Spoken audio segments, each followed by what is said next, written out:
What's up, everybody, and welcome back to Fireside Giants. I'm your host, Anthony Rivardo, joined by my co-host, Alex Wilson.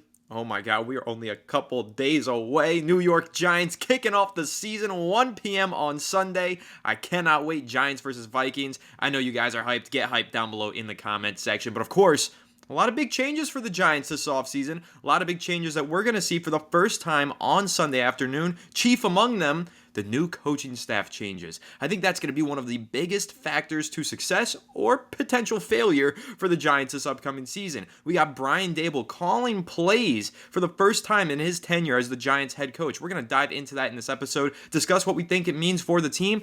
Also, though, second topic of the episode, Shane Bowen, new defensive coordinator. How is he going to use Dexter Lawrence? Now, we know Dexter Lawrence, pre-Wink Martindale, played a lot of interior defensive line, but not a lot of nose tackle. Then, under Martindale, he moved to that nose tackle spot. Boom.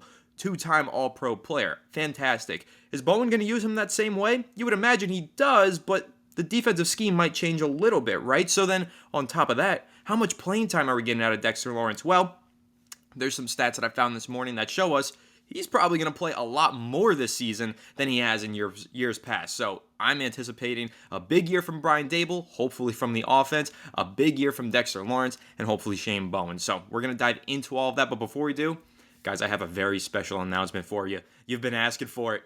We're delivering. Go to the ESM website right now. Link in the description box. Link in the comment sections. Go get yourself some Fireside Giants merch, hats, t-shirts, all of it, and plenty more to come. We're going to be updating the site throughout the year. We're going to have new shirts, new designs, all of that fun stuff.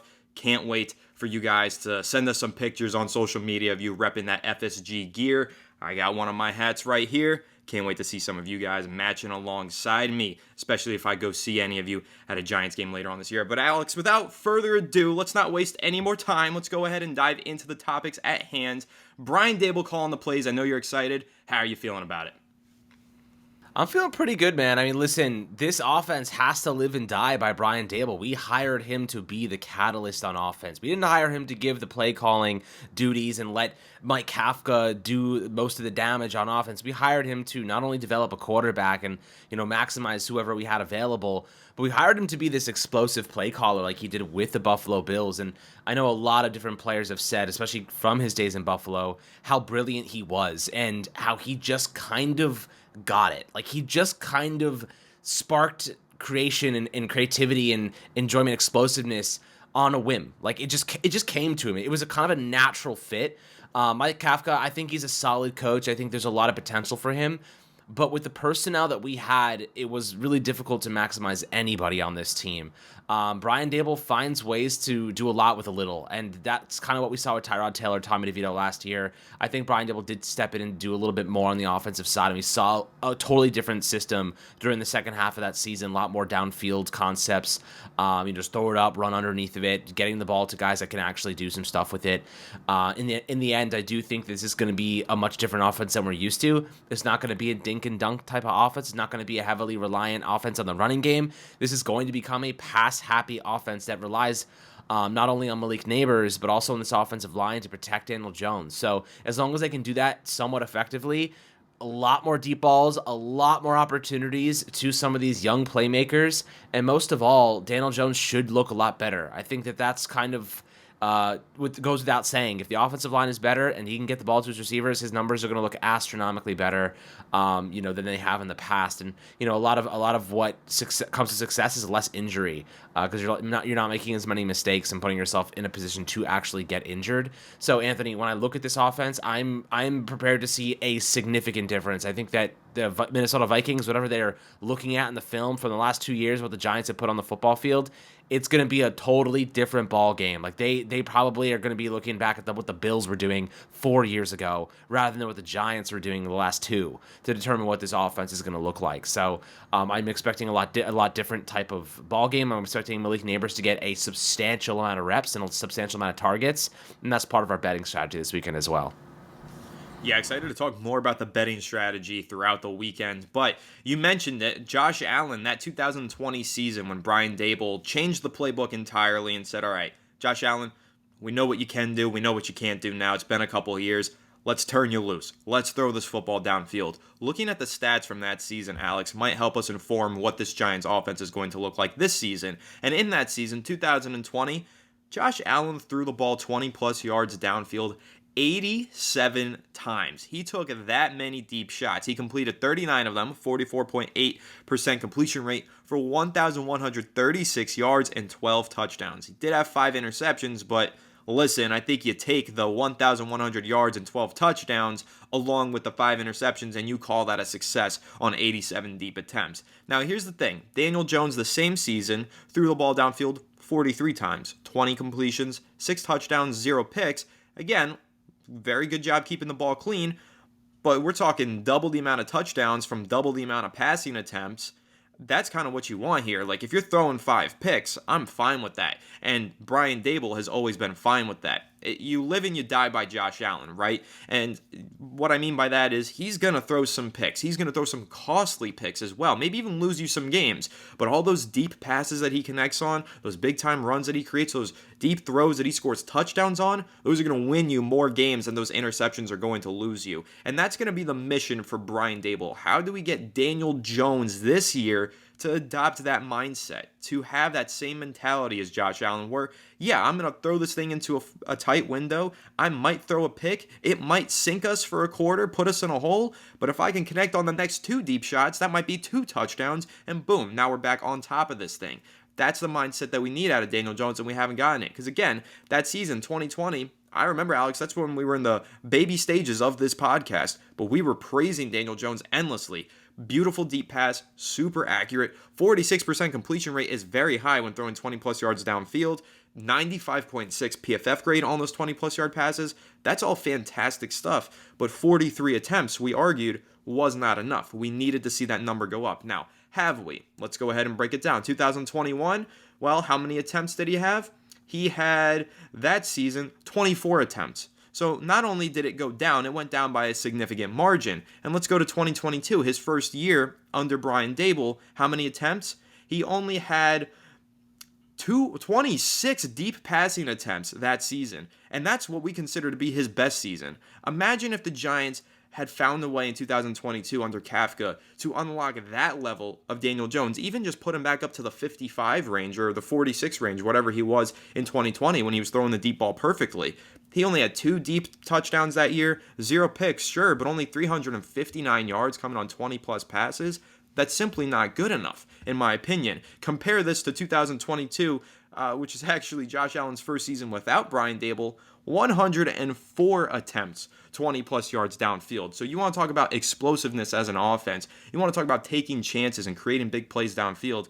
I mean, there are not many quarterbacks in the NFL better at that than Josh Allen. And I'm not saying that Daniel Jones needs to be Josh Allen, but I'm saying Josh Allen was molded into this quarterback by Brian Daboll. I feel like Brian Daboll has done himself a disservice over the last 2 years by not getting a hands-on approach here with Daniel Jones and trying to mold him into a player with a similar mindset and playing style as Josh Allen. So, looking at that 2022 season, again, Jones only threw the ball downfield 26 times, 20 plus yards downfield. Gotta bring that number up. I don't even think that 46 number from 2020 is enough. I'm trying to see Daniel Jones throw the ball downfield like 60 times this year, at least. I mean, if you could push it to 80 with Malik Neighbors and Jalen Hyatt on the outside, F it. Push it to 85 deep passes. That's what I'm trying to see. But at the very least, give me at least 50 deep balls this year, because sitting through another season with only 26 deep attempts, you know that the ceiling of your offense, let's face it, guys, is just not all that high. He only threw... He's not even listed here, so I can't even bring up the stat for last season because he didn't throw enough deep balls on the PFF's thing. So, Daniel Jones, you got to throw more deep passes. Like, that is the baseline. Do I think Brian Daboll is going to force him to do that, get him to do that with his play calling? Absolutely, 100%. I believe that we are seeing more deep balls from Daniel Jones this season. Again, we praised him endlessly his first 2 seasons in the league. We said he had a perfect deep passer rating. Keep throwing the deep ball. Throw it more. He's only thrown it less since then. Either we are jinxes or he's had a lot of bad luck. And we know that maybe both are true, but he's definitely had a lot of bad luck. So, Alex, after I broke down all those stats, I know that was kind of a long, rambling tangent here about Josh Allen's passing numbers, Daniel Jones's passing numbers, but they're pretty eye-opening, are they not? And how do you feel about them? What do you need to see from Daniel Jones to kind of get those passing numbers up and start hitting some of those deep passes? most importantly, when it comes to Daniel Jones, and it's really, really simple, guys. This is his chance to show that he can be more than just a dink and dunk quarterback and a guy that runs the football and he kind of compensates for a lack of passing production on the ground.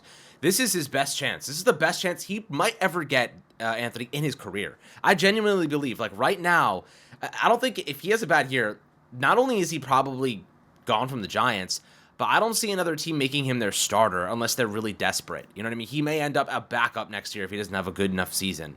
I think there are teams out there that probably would label him as a bridge quarterback, but he's just that, is a bridge quarterback right now for most teams.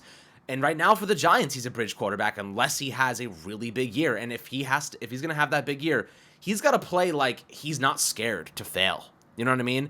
So, like, look, there's a difference, and I want to make this very clear, Anthony. I think you'll probably appreciate this take, is that there's a difference between throwing interceptions, taking risks to make explosive plays, and then doing dumb stuff like throwing pick sixes in your own end zone, right? Like, both come up as interceptions on the stat sheet, but both of them are vastly different in context, right? Like, if you're taking a shot 50 yards downfield and you're trying to make something happen in man coverage and a cornerback just makes a great play, I can live with that. I can live with that, right? I can say, you know what? He was trying to make something happen. I can live with that. But if you're going to make a mistake of throwing it to an open, like a double covered receiver, or throwing it off your back foot with not having no idea where the ball's going, I can't support that, right? So what I want Daniel Jones to do is take the necessary risk, because Josh Allen throws a hell of a lot of interceptions, but he's also one of the best quarterbacks in football. Why? Because he takes the risks and he throws more touchdowns than he does interceptions, right? He makes more big plays happen than turnovers. Daniel Jones needs to make more big plays happen than turnovers and mistakes and incompletions because he underthrew a ball or whatever it might be. Now's his chance to let it rip. Play fearless. Play like you have everything to gain and nothing to lose, right? Like, that's kind of where I see the mentality of him going right now. All the crap he's heard this offseason. Joe Shane saying, nice not to be in a quarterback situation right now, Ryan Poles, right? Or, yeah, we tried to move up to go up to get Drake May a third overall with the Patriots. All the things Daniel Jones has heard this year, all the people doubting him, including us, Anthony, all the people questioning if he can be a future starter in this league, shut him up. You know, that's all we've wanted him to do for all this time. Shut us up. Stop us from making these claims, making these takes, having these narratives. Because as long as he keeps struggling, it's just going to compound and make it worse. He's the only one that can control this, right? Like, it's up to him. The offensive line is going to be good enough, hopefully. He has the playmakers, and he's got one of the best offensive play callers in the sport at his disposal. It is up to Daniel Jones now to be good. No, nobody else, but it's up to him. You know, and I think that's the mentality he's got to go have. Be a gunslinger. Let it rip. Be fearless. If there's ever a chance for him to have a lifeline in this league, in the NFL, this is his last chance, right? This could be his last chance, most likely. And I do think that the Giants are going to give him everything, and they have given him everything this offseason to be successful. And if he's not, they're going to pivot to another quarterback, but that's a discussion for another day. But I'll leave you with that. Just listen, take the necessary risks. Don't make the dumb mistakes that lets everyone destroy you. Nobody cares if you throw it 50 yards downfield and it's a 50-50 ball. You want to give your guy a chance and it gets intercepted. I can live with that. You can live with that. What we can't live with is the boneheaded plays that destroy you, that lose you momentum, that kill your chances at winning games, that make everybody look at you and say, why did you just do that, right? Those are the things you can't come back from. Those are the things that build these narratives. So, you know, I think you probably are in line with that because it's the polar opposite of Josh Allen, right?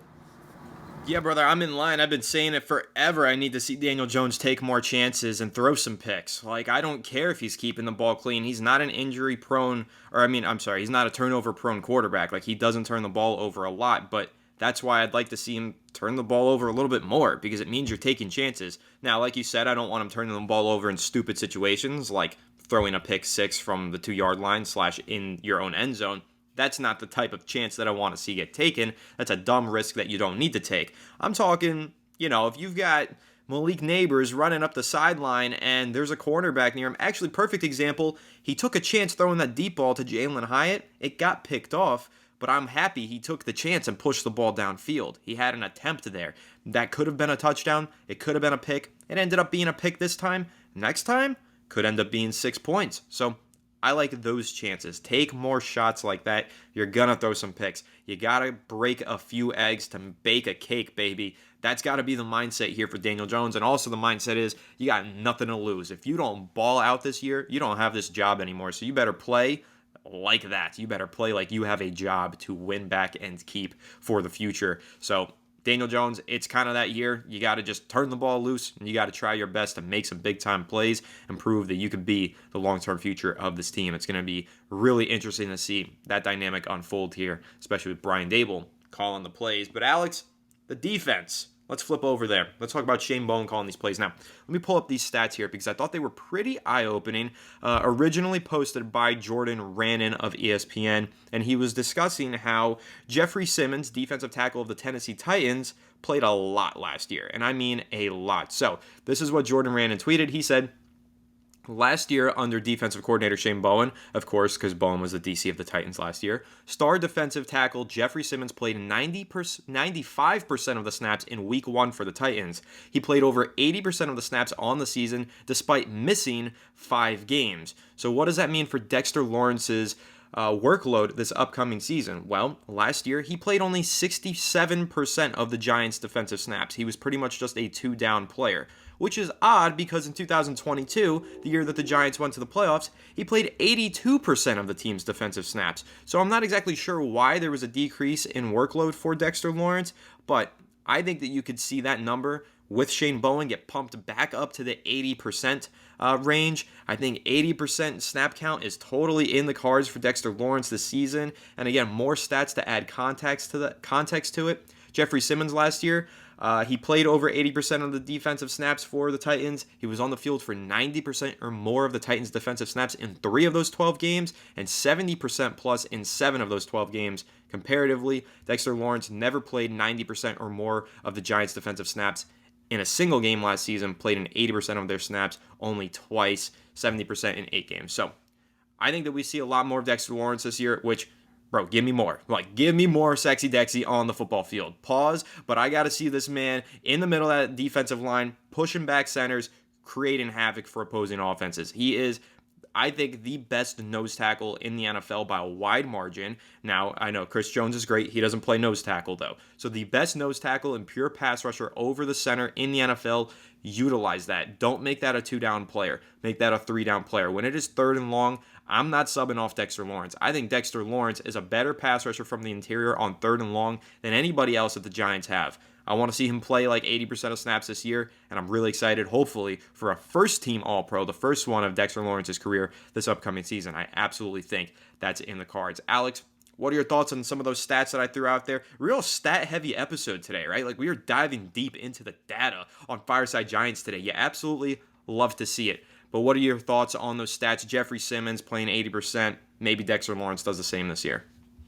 Listen, I think we can all agree that the more Dexter Lawrence is on the football field, the better the Giants are going to be, right? You need him out there as much as possible. The question is, can a person of his size maintain that level of stamina? Is he effective at that rate, right? Like, he's going to get gassed. He's going to get fatigued, especially if this defense is on the field a lot. So they need to maximize. Like, listen, the Giants seem to be very efficient here. They cannot let teams drive down the field 75 yards, 60 yards, 80 yards. They need to get off the field early, force punts, because the amount of snaps that Dexter Lawrence is going to play is significantly lower if they can be effective in that regard. So I do think that, when it comes to Dexter Lawrence being on the field as much as possible, yeah, it's a great thing. But need to keep teams from long extended drives, because the Giants just don't have the necessary depth to replace Dexter Lawrence. Like, you know what I mean? Like, if in the past you had Leonard Williams, Dexter Lawrence off the field, you still have Leonard Williams out there, and like, okay, we're okay. Like, we got Leonard Williams. But now you got Raheem Nunez-Roche. That's a major drop-off. Elijah Chapman, love him, but he's a UDFA out of SMU. Like, you can't expect a lot from some of these guys. I expect them to step up and be, and provide when their names are called, but not at the level of Dexter Lawrence. So you need him out there, because when he's not out there, opposing teams are going to notice that, and they're going to run right at his backup, right? They're going to attack his backup. Like, it is going to be the case that the Giants just don't have another, like, top-tier defensive lineman like that in the interior. So I do think that they have to have Dexter Lawrence healthy. They need him to be out there, but you also don't want to compromise his health, because the more fatigued you are, the more probability of injury there is. So I do think, Anthony, yeah, like we're going to see tons of Dexter Lawrence, but they also have to be aware that they can't overwhelm him. They need him to be healthy, and if he's fatigued and he's slow and he's, the probability of injury increases, but also he becomes less effective because he's tired and he can't move and he's sluggish. So, but again, he played a lot of reps last year, so I'm not necessarily that concerned. I think for a guy of his size, he has pretty incredible stamina for the most part. So I think that I'm not too worried about the stamina aspect. These guys are professional athletes at the end of the day, and he's one of the best there is in the game. So yeah, like this is definitely a situation where if you're the Giants, you need him out there as much as possible, but you need to get off the field on third downs. You know what I mean? Like when it comes to Dexy being out there, those third downs, 3rd and 5, 3rd and 6, and plus, you got to shut down opposing offenses. You need to get off the football field because those will kill you in the end. And we've seen the Giants be demoralized and fatigued because of these third down conversions in the past. Teams like Dallas and the Eagles and whatnot, they kill us on those third downs. That's what really beats us down, is having to stay on the football field and extend drives and survive. So that's kind of where I foresee the Giants trying to be as productive as possible is on third downs and getting off the field, forcing punts. And that's what will really help Dexter Lawrence stay on the football field longer throughout the course of a game.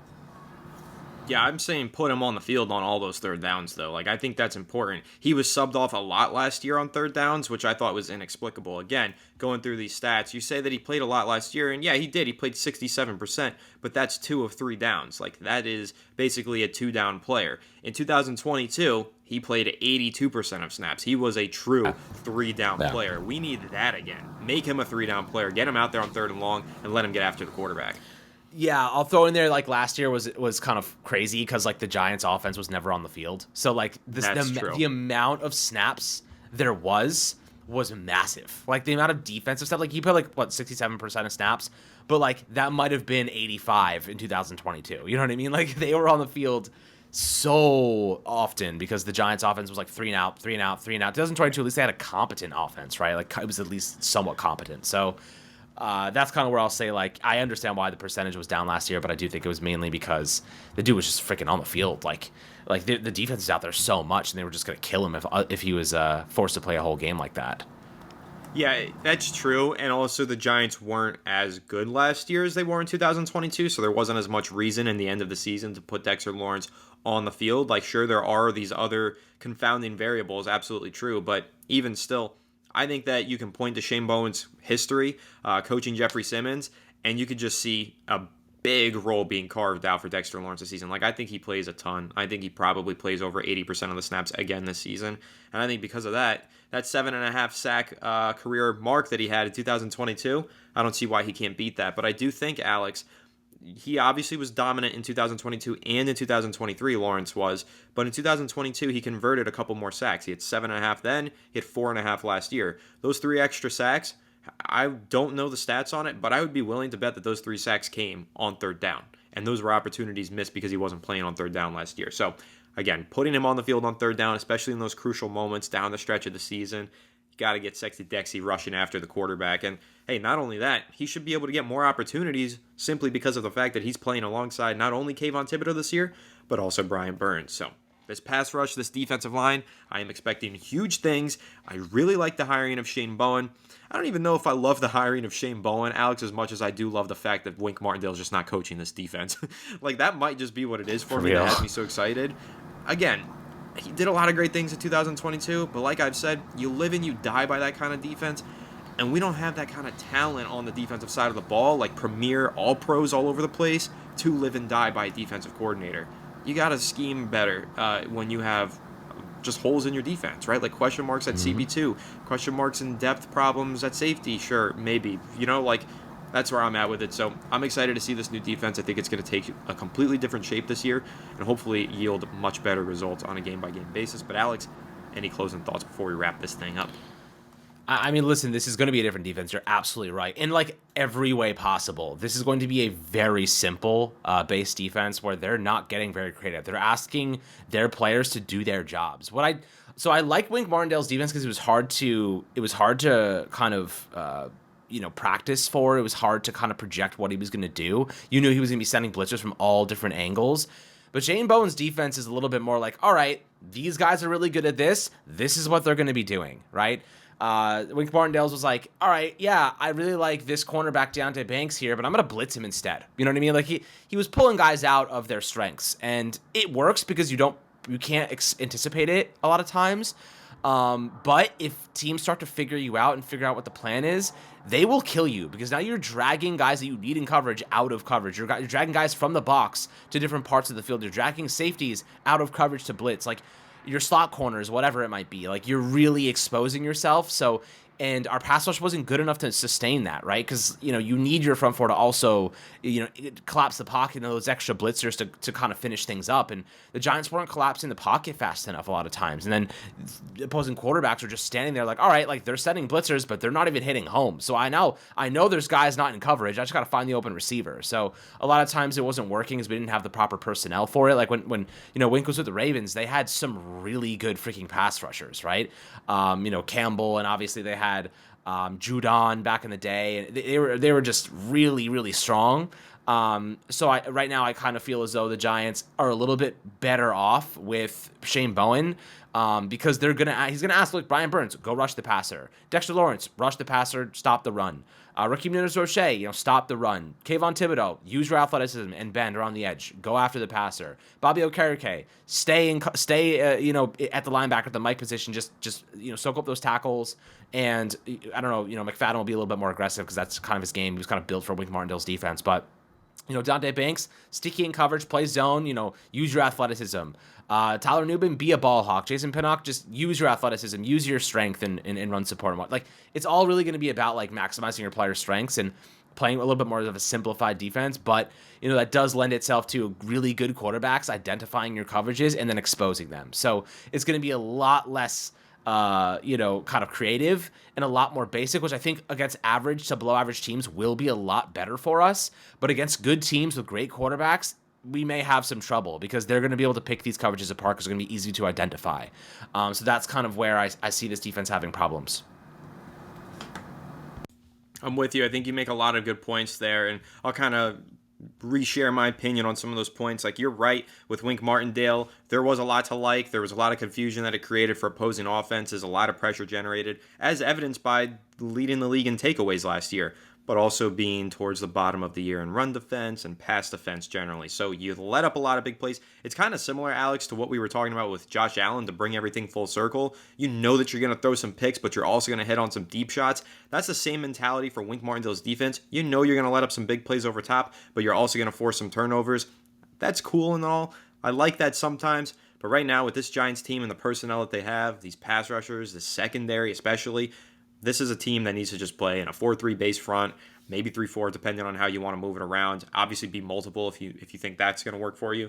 Just play in a base defense and just rush your pass rushers, right? Like, don't get too cute. Don't get too creative. You don't have enough talent to be too cute and too creative. So hopefully this talent develops, though, and we get a good defense this season. And again, I think coaching is going to play a large part in that, as it will in the offense. So a lot of fun kind of previewing the coaching staff on both sides of the ball for this upcoming season. And obviously tomorrow we'll be one sleep away. We will hit you guys with a solid pregame kind of keys to victory preview tomorrow afternoon. So stay tuned for that. And of course, stay tuned to Sunday. We'll hit you guys with a post-game reaction and all of that fun stuff. And follow along with us for the rest of the season, because the Giants content, it's only ramping up now, baby. Regular season is here. We are about to get to level 10 out of 10 here on Fireside Giants. So make sure to leave a like if you enjoyed this episode. Subscribe to the channel if you're new. Ring the bell so you don't miss an episode, and comment your thoughts down below in the comment section. If you're listening on Apple or Spotify, please make sure to leave us a 5-star review. Go ahead and follow us on all of our social media channels at Fireside Giants. Without further ado, catch you all in the next one. Have a good one, and let's go Giants.